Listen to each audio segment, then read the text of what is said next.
Hey guys, the Franchise Goat here, and welcome to episode number 5 of the Baltimore Orioles franchise. In today's episode, we're going to be playing against the Cleveland Indians, going for the series win. We're 18 and 24 going into this game. We're facing the potential American League Cy Young Award winner in real life, Shane Bieber, and we are countering with Cole Stewart, who, as you can see, has not been off to the greatest start of the season for us. We're hoping to see a little something out of him in this game, so we keep him on the team. But yeah, let's jump right into the game. Quick look at the lineups there and the pitching matchups. Nothing is really changing for us. We're going with our normal starting lineup, just how it was on opening day. Cole Stewart, who obviously has been off to a rough start this year. Shane Bieber, not so much. But we are ready to jump right in. As you can see, final game of the series. We're in Baltimore for an afternoon ball game. Between the Cleveland Indians and the Baltimore Orioles. Cleveland Indians looking to get back to 500. We're just looking to keep our record respectable. Actually, off to a slightly better start than I would have thought this year. You'll get a look here at the stats for Cole Stewart. 8 starts, 0-5 with a 6.37. Really struggled, giving up a lot of hits, as you can see, 36 in 29 and 2/3 innings. Does strike out a decent amount of guys, also walking a lot of batters so far. Jumping right in, you can see Stewart already in a little trouble as he allows a leadoff hit.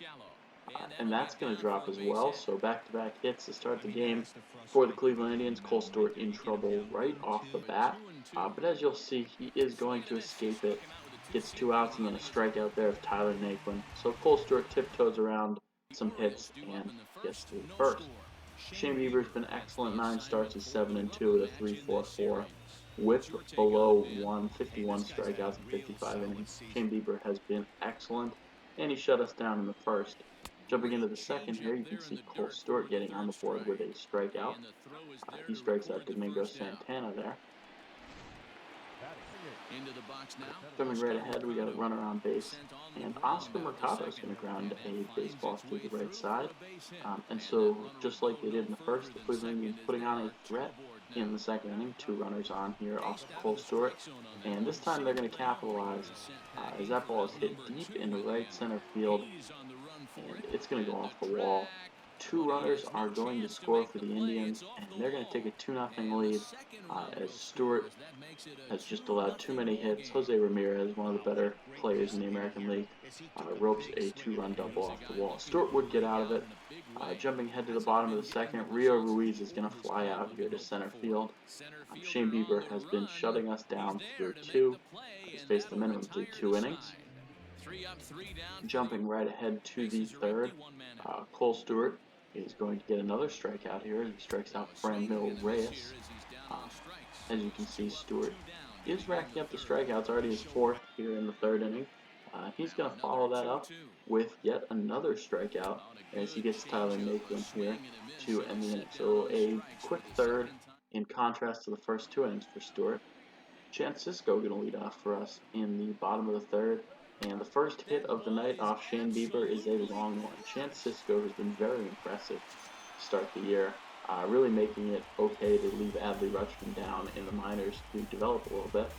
It's his 9th home run of the year, and this one was a no-doubter. Just like that, we cut the Indian lead in half, and we are within 2-1. Shane Bieber has been shutting us out to this point, but good swing from Sisco. Got into a 3-2 count and blasts one.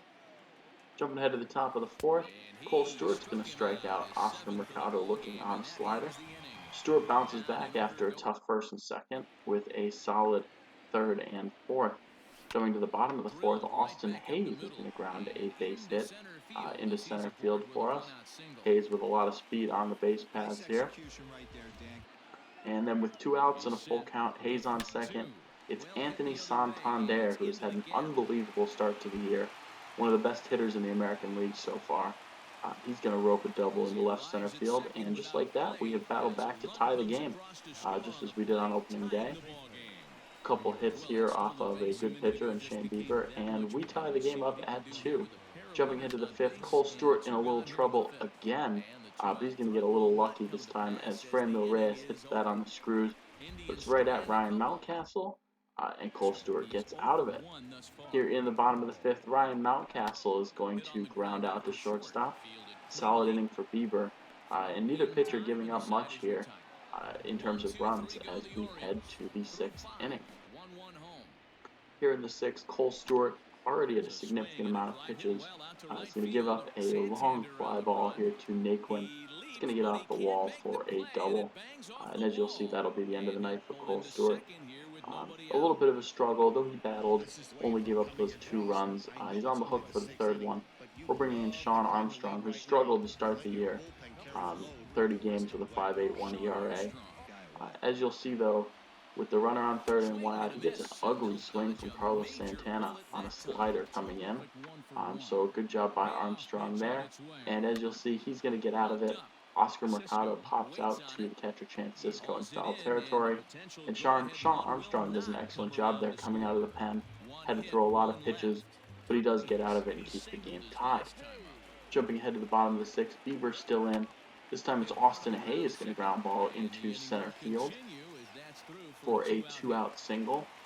Hayes has been on a couple times, and as you can see, he has 90 speed, and we're going to take off with that 90 speed, and he is just barely going to beat the throw, putting a runner in scoring position here with 2 outs, and we are going to take advantage of that with Renato Nunez. He's going to line a single into center field. Good arm from Mercado, but Hayes just too fast. He's going to score, and the Orioles take a 3-2 lead here in the bottom of the sixth. A little bit of good small ball there with the stolen base, a couple hits off of Bieber. Jumping ahead to the seventh, Tanner Scott's had a really rough year, but he's a hard-throwing guy with little potential. So I wanted to see what he could give us in the seventh inning. We needed one guy to bridge the gap. And as you'll see, he does an excellent job. 1-2-3 inning faces the minimum as he gets this ground ball out to second base. And a good job by Scott gets us to the bottom of the seventh. We wouldn't get anything in the bottom of the seventh. So jumping to the eighth, one of our best relievers, Paul Fry, already has 8 holds on the season, searching for his 9th in his 21st appearance. That 3.31 ERA stands out as very solid. And he's going to have an excellent appearance here. Franmil Reyes goes down swinging again on a low changeup. Excellent job there by Fry. And then with 2 outs, he's going to get Tyler Naquin swinging on a slider down and away. Good job by Fry. He successfully gets the hold, and we will jump ahead. As you can see, James Karinchak is going to come in for the Indians here in the ninth. We actually responded by pinch hitting Chris Davis for Ryan Mountcastle, but nothing would come out of that. So Andrew Velasquez is going to take over in center as we moved Austin Hayes over to left field for the ninth. And we're going to bring in Hunter Harvey, looking for his 8th save of the season in his 17th appearance. 4.30 ERA, which isn't great, but not terrible. And in this appearance, he was excellent as he gets a strikeout of Oscar Mercado, and the Orioles seal up a 3-2 victory. So unlike our first 2 games, not a ton of offense in this one. Good job by Cole Stewart to limit the damage, and an excellent job by our bullpen coming in and giving us scoreless innings in relief. Offense does just enough. Sean Armstrong actually gets the win out of the bullpen. Bieber suffers the loss, though he pitched very well in 6 innings. And Hunter Harvey with a pair of strikeouts gets the save. Austin Hayes was 2 for 3, had a couple singles, a stolen base. He ended up scoring 2 of our 3 runs, so a very solid game for him.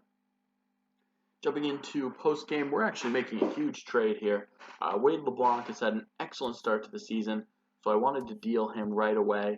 We're also giving up Richard Urania and Ramon Urias, a couple B potential middle infield prospects who have a little potential, but probably not going to turn into a ton. And we have a lot of shortstops and middle infield prospects with B potential. And we're actually getting AJ Puck, who's an excellent B potential starting pitching prospect. I know he can get very good in this game.